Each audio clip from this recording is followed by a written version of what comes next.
Chapter 16. We didn't see anyone who looked like Harvey for 2 days. As far as we could tell, the man didn't leave the house for that time. But on the third day, when Robin and I were in the tower, we saw him quite clearly. The Range Rover pulled up about 10 metres short of the gate, so when Harvey stepped into the street, he had to walk that distance to the car. As he emerged through the gateway, we got a perfect view. A small, tubby man in a dark suit, the only person we'd seen in Turner Street who wasn't in military uniform. Robin gazed at me in amazement. "It really is him," she breathed. I'd been starting to doubt my own eyesight and my own memory, and it was exciting to be proved right. I was so pleased with myself that I just stood there gazing triumphantly at Robin. The Range Rover U-turned and began to accelerate slowly away, still in first gear. I glanced out the window again. Major Harvey, sitting on the left side of the rear street, as before, was chatting to the driver, an ingratiating smile on his face. As the car turned out of Turner Street, I leaned against the wall of the tower and stared at Robin. "That bastard," I said. "That—" "Don't swear, Ellie," she said, looking uncomfortable. "Not in a church." "All right," I said with a big effort. "All right, but wait till we get out of here. I'll swear like you've never heard. I'll swear like a bullock driver with a team of camels. I tell you what, we're in the right place being in a church because Judas Iscariot is in the Bible, isn't he? And this guy is a fair dinkum, honest-to-goodness Judas Iscariot. But surely he couldn't have. He wouldn't have betrayed Harvey's heroes, would he?" Robin asked. "I don't know." I tried to think, but I was too tired. "I just don't know. I don't think he would have set that ambush up at the tank, because if he had, he wouldn't have allowed the spectators. I mean, the soldiers obviously had no idea we were above them in the bush. All I'm sure is that if he was on our side before, he isn't now." It wasn't till next morning that I figured out the vital clue. I suddenly remembered the conversation with the man in Kevin's machinery shed when I'd had my reunion with Mrs. Macker. In the middle of breakfast, fruit juice dribbling down on my chin as I choked on my cereal, I excitedly asked Robin, "Listen, what's a chalky?" "A chalky? I don't know." "Where's the dictionary?" "I don't know." "Well, thanks for your help." I rushed off to the sitting room where I found an Oxford dictionary and a Macquarie dictionary. But they were no more help than Robin had been. All they said was that chalky meant having the consistency of chalk. I had a strong suspicion of what it really meant, but I needed confirmation. Homer supplied it that night when he got back from Sentry Go. We were sitting on our own in the bow window. "A chalky? It's a teacher, of course. Everyone knows that." "Is it? Is it really? Well, there you go then. The man in Kevin's machinery shed said there was a bloke who used to be a chalky putting the finger on people at the showground. He said people were being taken away on his say-so." I got more excited as I remembered something else. Plus, whoever it was, he knew all the people in the Army Reserve. That's a perfect fit for Harvey. A perfect fit. When we told the others, they all reacted different ways. Fee sat there white with shock, unable to speak. It was like she'd never dreamt that people could do such terrible things. Lee jumped to his feet, equally pale-faced, his eyes burning. He slammed his fist into the wall. "He's dead," he said. "That's it. He's dead." He walked across the room and stood with his hands tucked into his armpits, staring out the window, his whole body trembling. Homer had a while to get used to the idea. He seemed almost gentle about it. "A does'll fit," he said. "It makes a lot of things clear." "Where do we go from here?" I asked. "If we're going to attack these houses in some way, then what do we want? Do we want to destroy the houses and all the stuff they've got in them? Do we want to destroy Fee's house? Do we want to kill people? Do we want to kill Major Harvey?" "Yes," said Lee, without turning around. "All of the above." He plunged straight back into his psycho state, like when he'd stabbed the soldier. He scared me when he was like that. "I hate them living in our house," Fee said. "I feel like we'll need it disinfected when they leave, but I don't want to wreck the house. Mum and Dad would kill me." Your neighbours wouldn't be too impressed if we burnt down all the houses except yours, Homer said. It'd be a bit unfair. Fee looked even more miserable. I saw Corey's house get blown up, she said. I saw what it did to her.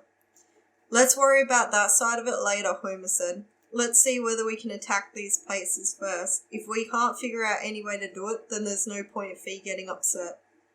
You mentioned burning, I said. I don't know if there's any easy way to do that. It's just the first thing that came to my mind, Homer said. Are we going to kill people? Robin asked.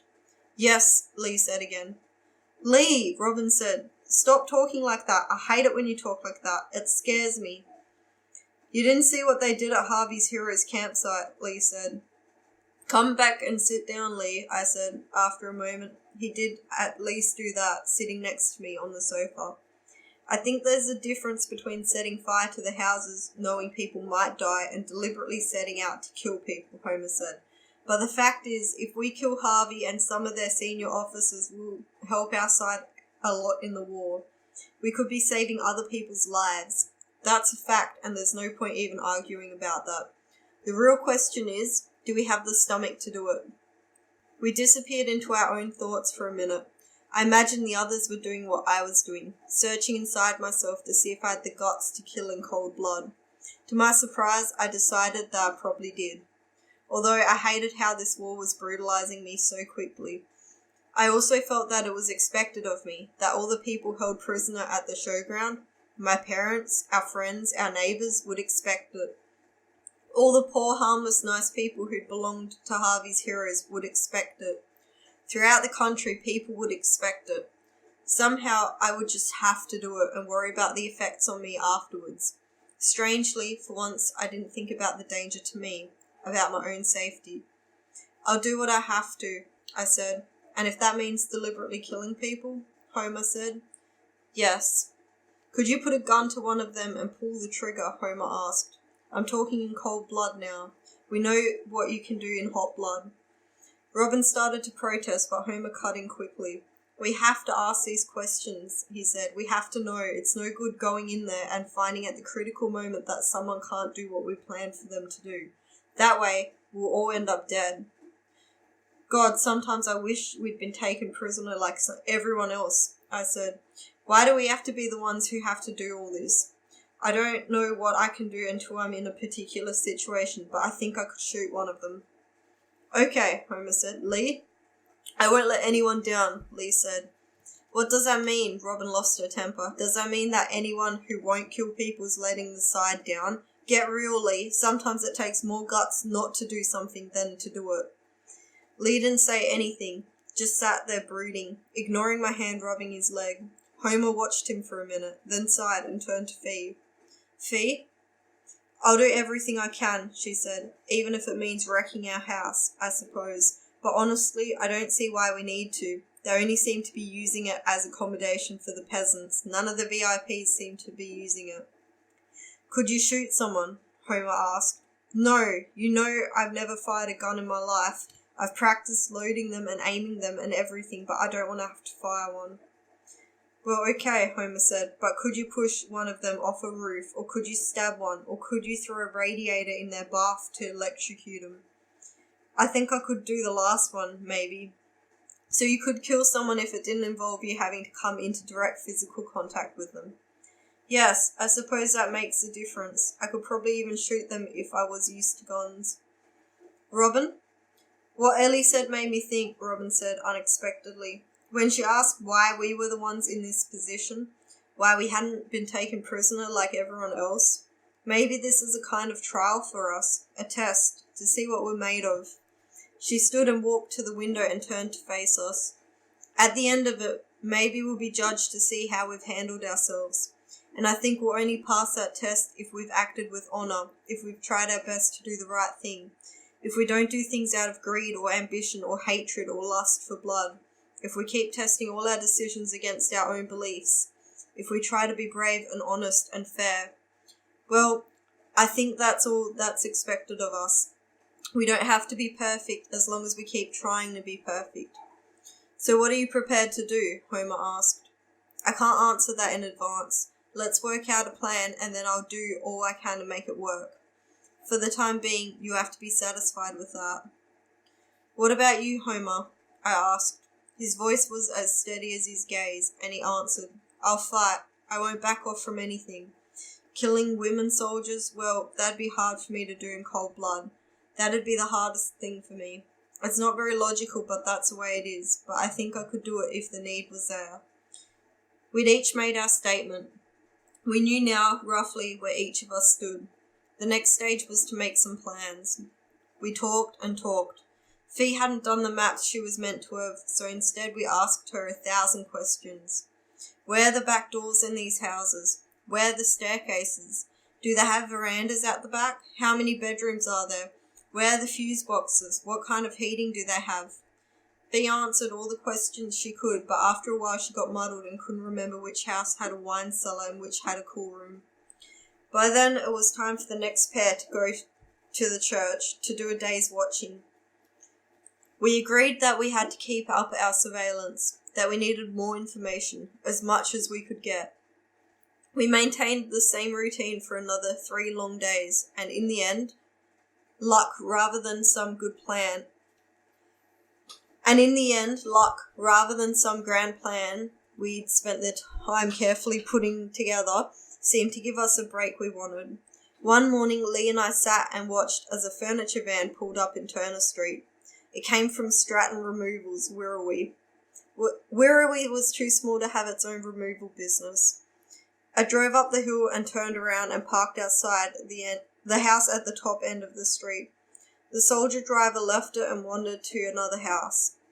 The truck sat there for a few hours without anything happening, but towards lunchtime an officer came out of the house that we now called the headquarters and ordered the sentries to him. They obeyed, but they didn't look too excited. He gave them a little talk, then marched them into the end house. Within a few minutes, I realized that some serious looting was going on. They started by carrying out a beautiful old dark dining table that shone in the lukewarm autumn sunlight. Next came 6 chairs of the same dark timber with burgundy-coloured cushions. After that was a series of paintings in big, heavy golden frames, each needing 2 people to carry it. The officer fussed around, supervising, but never doing any actual work. It took a long time because he was anxious for everything to be handled with the greatest care, but when they'd loaded the paintings, he let them go to lunch. No one touched the truck for the rest of the day. When Lee and I took ourselves off duty and trudged warily back into the house, I put a plan to the other 4. Sitting there all day watching that truck perched at the top of the hill had given me the idea. "Listen," I said, "suppose one of us gets in the truck, lets the brakes off, puts it in neutral and jumps out again. The truck's pointing down the hill. It should roll straight down Turner Street and hit that house at the end. Now at that point, every man and his dog, and every woman too, comes running. We take advantage of the distraction to sneak into the houses and start our fires. We can take 1 house each. We should be able to do a bit of damage, and when the fires start, that's another distraction, and we get away in the confusion." It was a high-risk approach, but we'd all reached a state of such boredom and frustration that we decided to try it. The biggest advantage was that if it seemed too dangerous in the early stages, we could sneak away into the darkness, and there was no harm done. Once the houses started burning, it wouldn't be so easy. We set to work. We grabbed all the inflammables that we could find that would fit into our pockets. Terps, kero, metho, and firelighters, and of course matches. We packed all our possessions and hid them in the garden, where we could pick them up easily. Our getaway plan was to head right across town and meet in Mrs. Alexander's near the showground. Last time we'd been there, I'd seen 2 cars in her garage, both with keys in the ignition. I assumed they'd still be there, which would be useful if we decided that a car was our best means of escape. We synchronized watches. Fee had the job of unleashing the removal truck. The rest of us took 1 house each and worked out different routes to get into the back gardens. I chose Fee's neighbours, the house where Major Harvey seemed to live. Fee's place was spared only because it wasn't one of the 4 busiest houses, and we only had 4 people for attacks. We left ourselves plenty of time so we wouldn't be under too much pressure. almost an hour and a half for a 3 a.m. attack. Then, with a quick exchange of hugs, we left. It wasn't until I was getting over the back fence of Fee's neighbours that I really felt fear. Before that, everything had been chaotic, disorganised. But out here in the cold darkness, knowing that a soldier with a gun was standing somewhere between me and the building, the chill that I felt in the ground seemed to run up my legs and through my body. I got the shivers, or the shakes, I'm not sure which, and spent a few minutes trying to will them out of my system. When that didn't work, I knew that I'd just have to go ahead anyway. I got over the fence easily enough. It was an old brick wall, about 1.5 meters tall, and found myself on a mound of compost in a pit in the rear corner of the block. The owner was a very efficient gardener. There was a row of pits, each containing different soils and compost. I'd sunk up to my knees in my pile, so I pulled myself out, shook the stuff off my legs, and started moving cautiously towards the house. There was a dim light inside somewhere, just a night light, I thought. I had about an hour to make a journey of 40 meters, and that suited me fine. I trained myself to take one step every few minutes and then wait. It was incredibly difficult, even with the fear of a bullet ripping through me. The temptation was to say, what the hell, and take 6 quick steps, but I kept a tight control on myself and continued to inch along. It was scary, but it was also very boring. I finished up outside a room that had a laundry look about it. I don't know why laundries always say laundry, but they do. Maybe it's a smell that you notice unconsciously. I huddled there, trying to read my watch face in the darkness. It took ages to work it out, but eventually I was satisfied that it was 2:45. Once I was sure of the time, I spent 5 more minutes studying the object beside my left shin. It was, I decided, a gas meter and gas tap. 10 minutes to go, I checked out the vegetation beside my right foot. Forget-me-nots. Not very interesting. I was shivering badly by 3 o'clock, but this time it was definitely from cold more than anything else. I was genuinely keen for Fee to get the truck rolling. Unusual for me. I normally was in no hurry to risk my life. 3 o'clock ticked slowly past. Hurry up, Fee, I cursed. I was afraid I was going to start getting cramps. 3:05 and the road was as quiet as a hay shed. 3:10 and nothing. I couldn't believe it. I wondered how long I should wait before giving up. We hadn't worked that out. New sentries, fresh, wide-awake sentries, came on at 4 o'clock, and I wanted to be well gone by then. At 3:15 I stood slowly, hearing the little clicks in my knees, feeling the strain in my hammies. I decided 3:20 would be my deadline, and at 3:24 I acted on that, beginning a retreat that was almost as slow as my arrival. By the time I got to the back wall, it was 3:40. I paused in the compost pit for a few seconds, wondering if I was doing the right thing, then scrambled over the wall and set off at a jog for the music teacher's house. Homer was already there, in a frenzy of worry. "What the hell do you think's happened?" he kept asking. "What do you think?" "I don't know," I kept answering very helpfully. "Do you think anyone would go straight to Mrs. Alexander's?" "Not without their swags." Just after 4, Robin arrived. "Nothing, no sign of anyone," she reported. 4:30 came Lee, and at last 4:45 came Fee. She was distraught. "The truck was locked," she blurted out as soon as she saw us. "It was locked." I laughed. There was nothing else to do. Such a simple thing, and we'd never thought of it. I hadn't seen anyone lock it during the day, but I hadn't been watching especially. "I couldn't think," Fee sobbed. "I couldn't smash the window because of the noise. I kept waiting for one of you to come, but nobody did." We were all exhausted, probably emotionally as well as physically. When I said we had to keep watch from the church for another day, I got no support at all. "Oh no," Fee groaned. "It's too much." "We've done enough for one night," Robin agreed. "Do it yourself," Lee snapped. "I'm going to bed." "All right, I will." I was sure it was important. They watched sullenly as I got my gear together.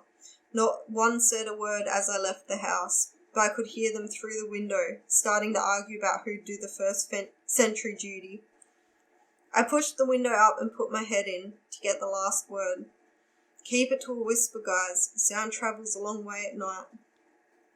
I knew it'd be a lonely day in the Tower of St. John's, but I didn't mind. I had to sleep for an hour or so when I got there, which left me feeling stiff and sore. But when I'd recovered, I spent the day just watching and thinking.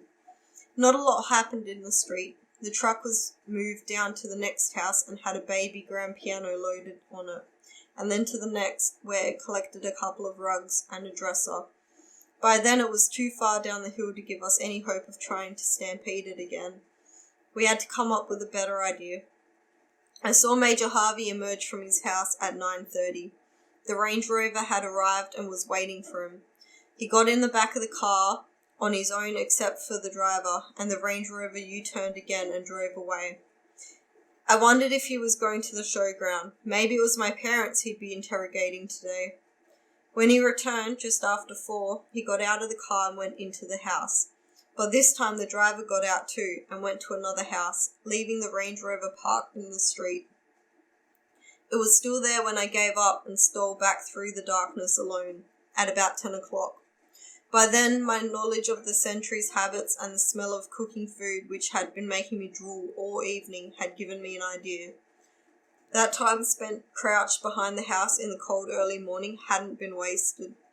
The others fussed over me when I got back. I think they were feeling guilty. I was so tired that I accepted it without protest. And when I told them my idea, they accepted it almost straight away. It was like the previous night. We were desperate for something that would work, and so we were clutching at any old straw. What I wanted was to cause an explosion that would rattle windows in Los Angeles, that would make the San Andreas fault seem like a minor mistake. My idea was based on the memory of our gas heater in the TV room at home. There was one thing I'd learnt in infancy about that heater. If you turned the gas on and it didn't ignite straight away, you had to get it off again fast. If you waited a few seconds and lit another match, you'd nearly lose your face. It was amazing how fast the gas poured out.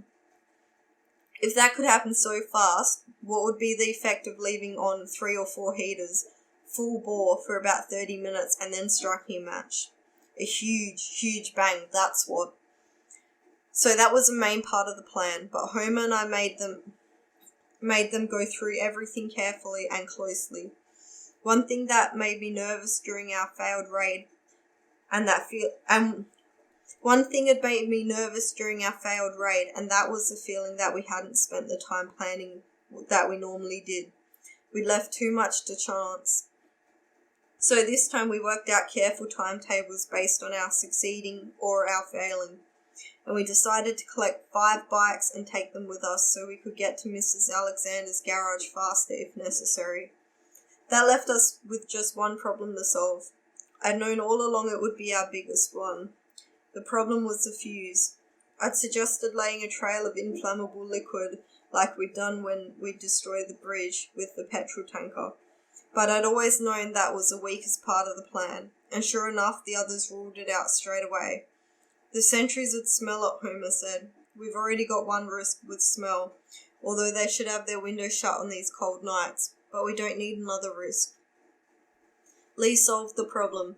He'd been sitting in his silence for a half an hour, but he suddenly leapt to his feet, giving me a shock. He didn't actually yell "Eureka," but we got the general idea. Go into any houses you can find open, he commanded, and bring back toasters and electrical timers. Don't come back till you've got one each. And don't ask questions. There isn't time. We can still do this tonight if we hurry. And while we're at it, get the bikes too, Homer said, as we stirred our tired bodies into life. I'd lost track of the last time I'd had proper sleep, but I was operating on autopilot now. I went with Fee. We were moving a little more confidently around the town. There were 2 other areas apart from Snob Hill and the shopping centre in Barker Street that were lit each night. We assumed people were living there and we kept away from them, but the rest of the town, the dark streets and silent houses, seemed to be left alone these days. We never saw patrols in them. It seemed like the soldiers were confident that they had Wirrawee under control. They'd probably caught everyone except for us. Well, I thought grimly, if we do what we want to do tonight, we won't be safe in Wirrawee for a long time. Fee and I got into 4 houses, getting 4 toasters easily enough, but having trouble with the timers. But in the last house, we struck a jackpot. There were timers in almost every room, each controlling a radiator. Seemed like a very organised person lived here. By 2 o'clock, we were back at the house, each with our little collections and each wheeling a bicycle. Robin had a pump which we all needed, as much of the tyres were quite flat. Lee hadn't been able to find a timer, so Fee and I solved that problem for him. But Lee did have a pair of pliers, and with those he gave a demonstration of what he wanted us to do. It was very simple and very clever, and had a very good chance of success.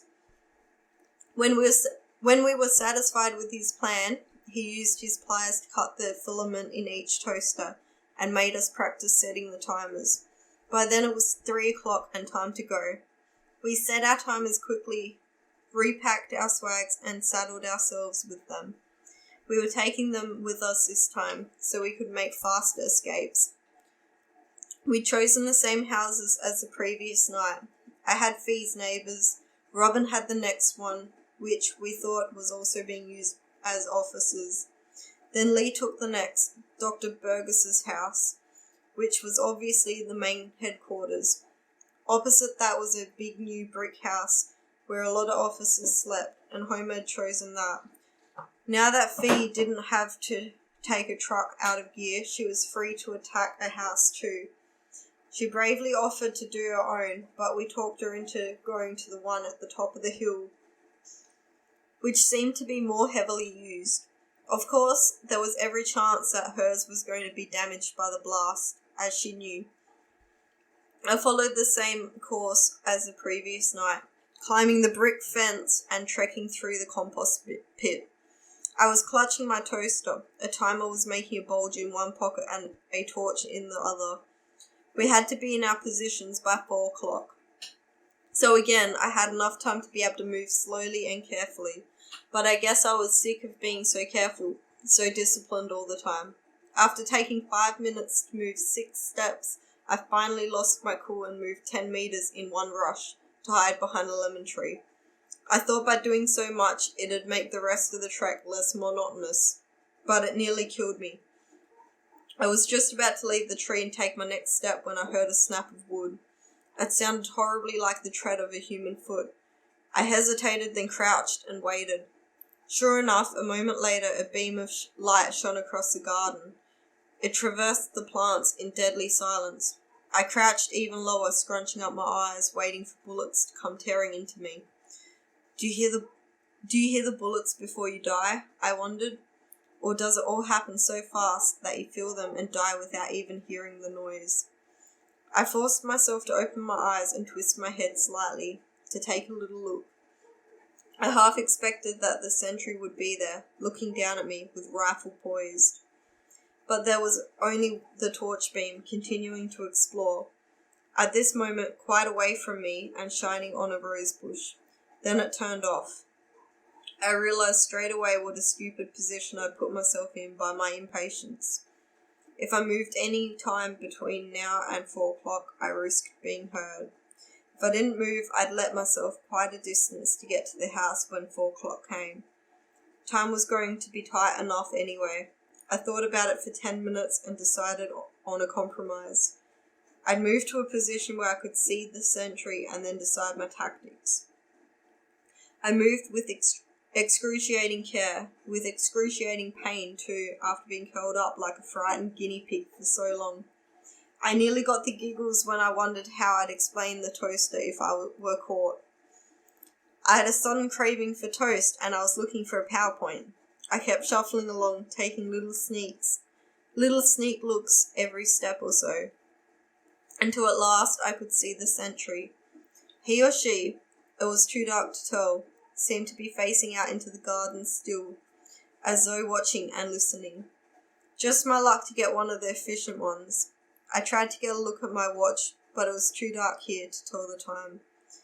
We had arranged everything for the sentry change at 4 o'clock, and now I didn't know how close 4 o'clock was. My only hope was that I'd hear the new sentries arriving out the front for the changeover. There was quite a little ceremony that took place for the changing of the guard. I'd watched it so often now that I knew the script. The new ones marched up the street to the burger's house and halted there. Then the person in charge blew a whistle and the different sentries emerged from their positions, made their reports, formed a line and marched off to their quarters, while the new ones split up to go to their different posts. It only took a few minutes, but it was those few minutes we depended on. I thought that if the sentry could hear the whistle, then I should too, so I stayed frozen where I was and waited. I thought that I'd be there for ages, but after only 10 minutes I heard the scrunch of marching feet from the road. The sentry heard it as well, and suddenly lost her attentive attitude and walked off to the corner of the house. She paused there, waiting for the whistle. You could tell she wasn't allowed into the street until she heard it, but she was hanging out for the signal. I guess that every house had a guard poised at its corner, waiting for the moment of freedom. 4 hours of boring duty in the middle of the night would have that effect. I heard the distant trilling of the whistle and the sentry was gone, without a backward glance. I didn't have time for any more caution. I stood straight away and walked quickly to the back door. These sentries were going to be in a heap of trouble now, if they survived. My biggest fear now was the door itself. If doors were locked, we'd agreed to use our discretion, either give up or to wrap a hand in our jumpers and punch a pane of glass out. But Fee was sure they wouldn't be locked. Her theory was that most people who lived in Turner Street were so security conscious that they'd all have deadlocks, like on her house. For the soldiers to get into these houses in the first place, they'd have to break in. That meant that they'd have had to break in. That meant that unless the doors had been repaired, they'd still be unlocked and unlockable. It was a very logical theory, and for once logic worked. When I turned the handle of the door and pushed, the whole door nearly fell off. It had been smashed open, then stood up again and propped against the door frame. "On your Fee," I grinned, hoping the others were going as well as me. It was so dark that I had to use the torch. I fished it out and put my hand over its lens and switched it on. In the dim pinkish light I saw a row of boots and knew I was standing in the back porch. It was just the way Fee had described it. I moved fast, straight through the kitchen with a tiny thin ray of torchlight. I found the stove. One glance was enough to make me feel sick. It was electric. That meant I'd have to search further, take longer. I hurried through into the dining room, sweat starting to rush out of my pores. Here I found what I wanted.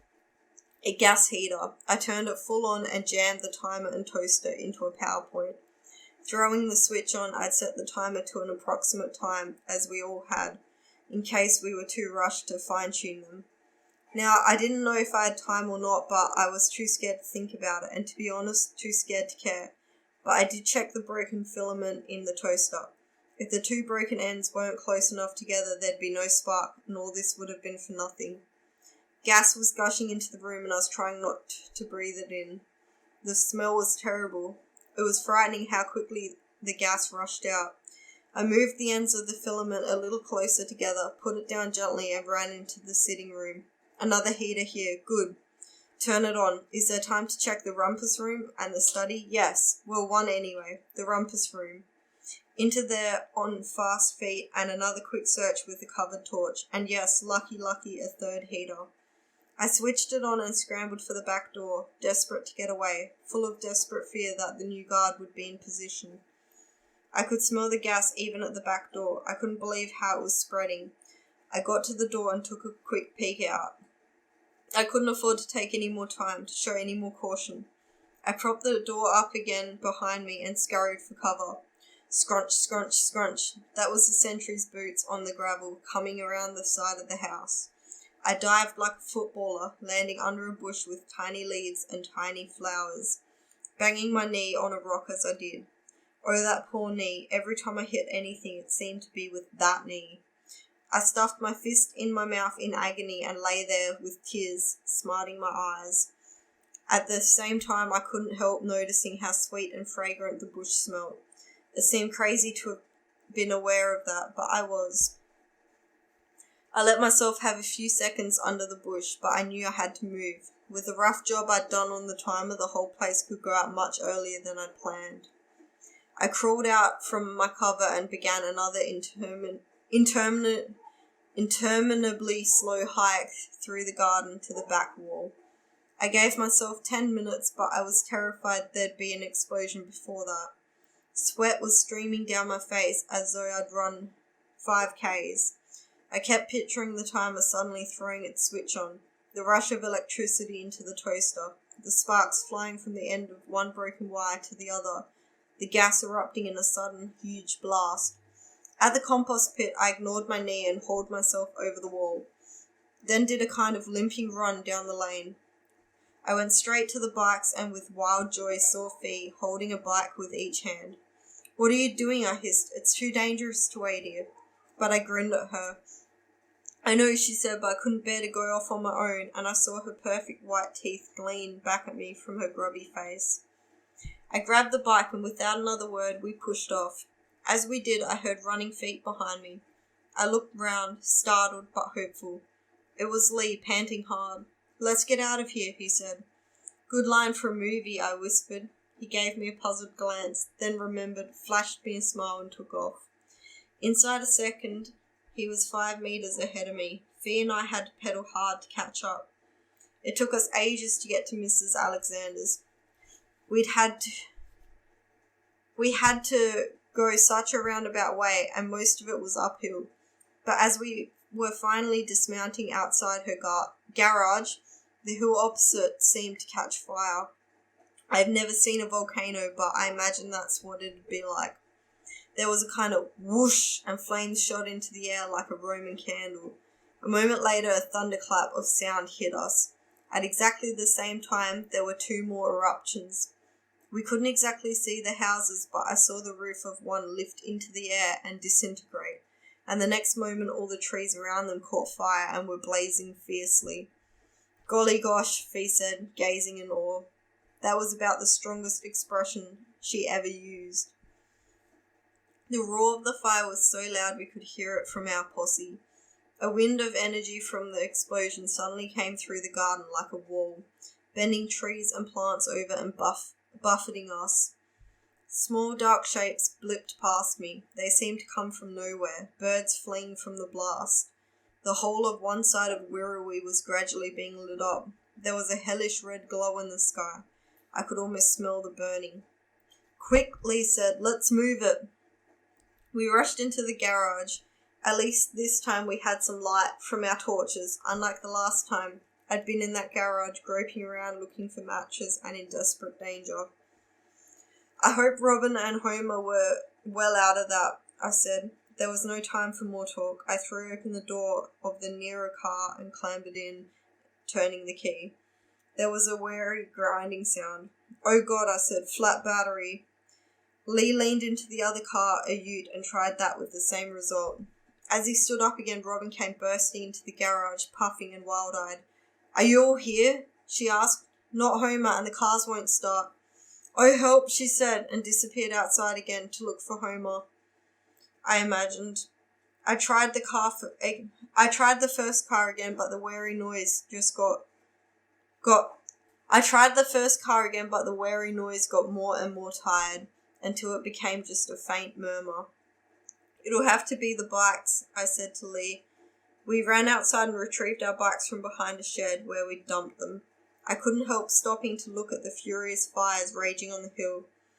There were lights on in every occupied part of Wirrawee, and we could see the headlights of many vehicles converging on Turner Street, and I could see 2 fire engines trundling out of the showground. "We've got one thing going for us," Lee said. If we've wiped out a lot of their officers, they mightn't have anyone smart enough to take charge or give orders." I nodded. "Let's take advantage," I said. "What about Homer? Can we leave him a note?" Robin came over out of the darkness, wheeling her bike. "I'll wait for him," she said. "No, Robin, no, it's too dangerous. Please, Robin, don't do that." She paused. Then we were all saved by a voice out of the night. "Anyone for toast?" Homer said. "Stay on your bike," I said quickly. "The cars are both stuffed. Where's Lee?" "Where's Fee?" "Here," came her little voice. "Let's go, famous 5."